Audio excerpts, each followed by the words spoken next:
Bonjour et surtout bienvenue à ce laboratoire des droits humains. Chacun a le droit de connaître ses droits. Oui, chacun a le droit de connaître ses droits. Et ces derniers, au niveau international, se trouvent dans la Déclaration universelle des droits de l'homme de 1948, adoptée par l'Assemblée générale des Nations unies.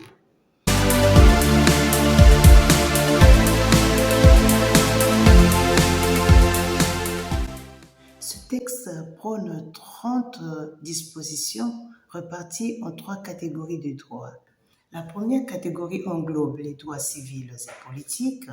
La deuxième catégorie contient les droits socio-culturels et économiques.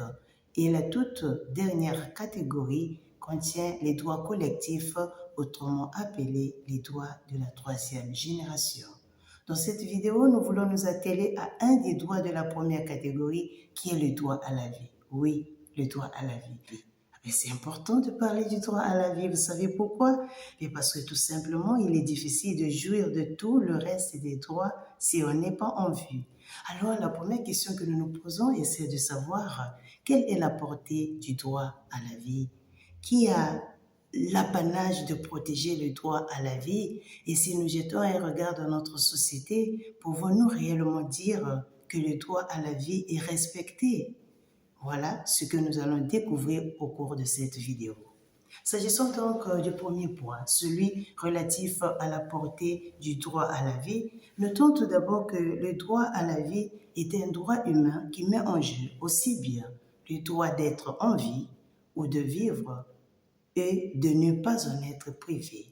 C'est un droit, j'allais dire, juridiquement protégé, de la conception à la naissance et je dirais de la naissance à la mort.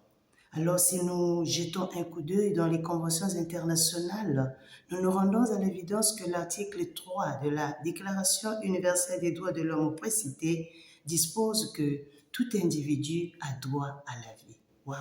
Mais cela ne suffit pas. Il y a aussi la Convention européenne des droits de l'homme, en son article 2, qui déclare que le droit de toute personne à la vie est protégé par la loi. Comme pour dire, tous avons droit à la vie. Mais comme on dit souvent en droit que le droit loge dans les exceptions, nous savons que la grande exception au droit à la vie, c'est la peine capitale. Mais je ne désire pas m'atteler à toutes ces tensions qui existent entre les rétentionnistes et les abolitionnistes en ce qui concerne la peine capitale, mais je voulais plutôt vous inviter, vous qui m'écoutez, à porter vos lunettes juridiques pour jeter un regard sur notre société et se poser la question de savoir est-ce que vraiment le droit à la vie est respecté? Alors, disons que beaucoup de réalités dans notre société nous font dire et affirmer qu'il y a un couac au niveau du droit à la vie. Les guerres, la criminalité et la violence dans notre société, mais aussi la méchanceté humaine et bien d'autres faits font que le droit à la vie ne trouve pas son effectivité. S'agissant des guerres, avons-nous un seul instant pensé à tous ces milliers d'enfants qui sont dans des zones de guerre et qui se voient arracher gratuitement leur vie? Avons-nous un seul instant pensé à tous les hommes et à toutes les femmes qui sont massacrés et tués sous les balles politiciennes aux allures meurtrières? Le droit à la vie est étouffé et en difficulté. Mais elle n'est pas seulement en difficulté dans les zones de guerre, elle est aussi en difficulté dans nos familles, surtout dans les couples où la violence bat le record de nos jours. Combien de femmes sont massacrées, sont violentées et perdent leur vie à cause de la violence enregistrée dans nos foyers? Et la méchanceté humaine en est une autre cause. Si nous parcourons certains pays, en République du Congo, mon pays, il y a le phénomène du bébé Jean mettre fin à la vie des autres personnes. Il en est de même si nous traversons le fleuve en RDC avec le phénomène Corona. Et autant d'autres conséquences qui freinent le droit à la vie. Alors on se pose la question de savoir, mais au juste dans la société, qui a le devoir ou l'obligation de protéger la vie? Eh bien, la loi est claire.